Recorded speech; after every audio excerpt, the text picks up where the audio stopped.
Well, thanks for staying here. Now, the Electoral Commission is likely to bar a number of registered political parties from contesting the 2016 elections for breaking some policies requiring as far as the operations is concerned.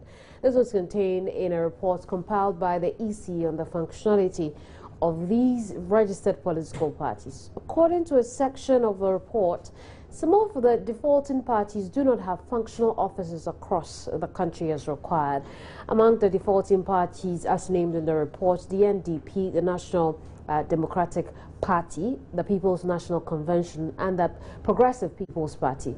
But what is the essence of a political office, and what is it about its functionality that has to do with having offices across the country? We'll have these questions answered in a bit, but let's get you some highlights of the report. Felix Okoye, my colleague, has been going through this and he's here with me in the studio. Share with us some of the highlights of this report. It's an interesting report, and as you earlier mentioned, this was a report compiled by the Inspectorate Division of the EC, and essentially what the report is saying is that these parties do not meet the requirements based upon which their licenses were given to them. And I mean, the EC is basing it on Act 574, which sets up the political parties in this country. Section 9C of this constitutional provision says that the party must have branches in all the regions and is in addition organized in no less than 2/3 of the districts in each region. But interestingly, I mean, according to the findings of this report, most of these parties do not have presence in many of the constituencies across the country, and the threshold should be 144 party offices across the country. And based on the research, it's only the NDC and the MPP who have presence in more than 144. The NDC has 195 offices across the country, with the MPP also having 200 offices across the country. But one interesting thing too is that if you go through the report, we'll come to that, but the threshold for all political parties is 144 districts. 144 functional offices in 144. Yeah. Now, on the basis of your office to be functional, the report went ahead to identify some districts which had the offices but were not functional. What does it say? The report essentially says that perhaps when they went there, the parties could maybe perhaps show them that, oh, this is our office, but they found out that even those offices that were shown them, they were not in the party colors of these parties. There were others where, I mean, you find the party office painted in, let's say, CPP colors, but it's been turned into a storeroom. There's an instance here which says that they found out that one of the offices was a dressmaking shop.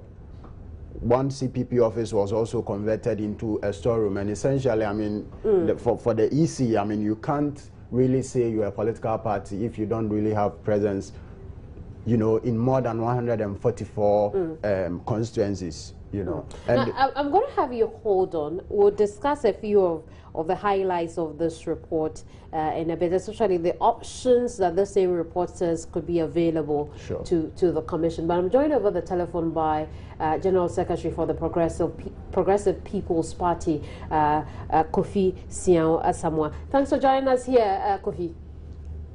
Yes, my sister. Good morning. Kofi, how has this come to you? Sorry? I'm asking how this report, which is likely to bar your party from contesting, how does it come to you? First of all, we are not surprised that this information is in the public domain, because we had been given a copy previously by the Electoral Commission, and we are happy that today the Electoral Commission has given a stronger indication that it wants to enforce the political parties law. So we are not perturbed at all as far as this revelation is concerned. In fact, when the report was given to us, we contested the figure that the Electoral Commission had allocated to us. As we speak, even though we've not met the 144 baseline, we are 105, and we are on course to meet the deadline and exceed it, as we did in 2012. By the end of August this year. So for us, we are not worried But we are actually happy that the EC is beginning to use the political party offices requirement to deregister some parties that we have always advocated that they should be removed from the register to sanitize it for Ghanaians to vote properly. But Kofi, the conversation has been around, why is it important that these political parties have physical offices in at least 144 districts? For you, it's an important requirement? Well, I think so. First of all, it's because it's an organization, and according to the Constitution and the political parties law, political parties are supposed to be organized nationally. So you have supporters all over the country, and they do have meetings and do discussions. Of course, modern technology will let you have discussions in space, on a web, and so on and so forth. But physical presence where you conduct your activities and so on, it's important. People need to come to you for some information, party cards, follow-up, and all that. But the most important thing is that is the law. That is the law. So if we don't want that to be there, for whatever reason, modern technology and change of time and all that, then we should cause an amendment. Once it's there... Very well, Kofi, I'm going to have you hold the line. Dr. Aggrey Darko, a political scientist, has joined our conversation. Good morning, Dr. Aggrey Darko. Yeah, good morning. Now, what are your impressions about this particular Act 2000, Act 574, which is requiring that these political parties have at least 144 offices in 144 districts? Right. Thank you very much for the opportunity. I think that it is not for nothing that our Constitution requires that parties must have national character. We are operating a multi-party democracy. Political parties, as we all know, are ubiquitous. They are institutions or organizations seeking to govern this country. And if you want to govern a people, you must reflect the cross-section, the ideals, and so on. In other words, you must capture what I call the macrocosm of the macrocosm. And so representation across the length and breadth of this country is important so that we have a national entity which will seek to govern the nation, so that we don't have people or parties which are seeking or pursuing sectional or parochial interests in that sense. The law requires some representation, that's what we say. I have argued that we have too many political parties. I'm not saying that we don't have to have them. Of course, multi-party democracy, we have freedom of association among others. But it's also critical that the right things are done. In a democracy, I always talk about two major types of democracy in this country. What I call procedural democracy. Procedural in the sense that we say that the procedures are as important as the conclusion. So when it gets to that point, even though I'm an apostle of Machiavelli, I think that at that level, I'm not going to be a student of Machiavelli again and shout the refrain that ends just by the means. What we are saying in the procedural democracy is that the procedures are as important as the conclusion. So have political parties follow the procedures? In other words, the law. I mean, the rule of law, as propounded by Aristotle, is critical because its fundamental premise is that no matter how good a man is, he cannot be as good as a good law. So a good law, when you follow it, has a quality of impersonality. It applies religiously to... But Dr. Darko, in spite of the fact that this is law and it may be good, some of the political parties who have been affected by this have argued that, look, there are political seasons, and when the season comes, you see representation across the country. There are modern ways that people are communicating now and may not necessarily need a physical building to identify them in a particular region or district or wherever the party would represent itself. Wouldn't that argument have place here? That argument is far-fetched. Unfortunately, it's far-fetched. So what these political parties will be arguing for is the fact that maybe you can use the social media among others. Then we can as well cede the presidency to another country. You understand? Because we can also govern this country from outside. So why would we also require the physical presence of president, for instance? And why is it that when the president leaves, we expect somebody to take over so that we don't have a power vacuum? We shouldn't stretch the argument. Representation is representation. Of course, there are ways by which you also address certain concerns using the available media, social media, among others. But the Constitution requires a certain threshold, and a certain threshold includes some presence, some fiscal presence. So not until we have amended that fiscal presence then will mean that you can use the social media. The law is a law. Then again, Doc. Before the political parties or any potential party is given the license to operate as a political party here in the country, why doesn't the EC effect this law? Yeah, that's what we're saying, that some of us have argued that the EC has not applied itself diligently and meticulously in this area. Now, if it has applied itself to the core mandate, I mean, this particular provision, we shouldn't have 23 or so political parties in this country. At most, we should have more than about 6, you know. So now, if they want to apply the law, what it means is that the threshold is very high. We should not necessarily, in a multi-party democracy, we don't necessarily have a movement political party. We need political parties, and I disagree that there's something we call off-season. In political science, you know, off-season political parties, you know, or having an off-season period is alien, you know, to the theory and practice, you know, of politics.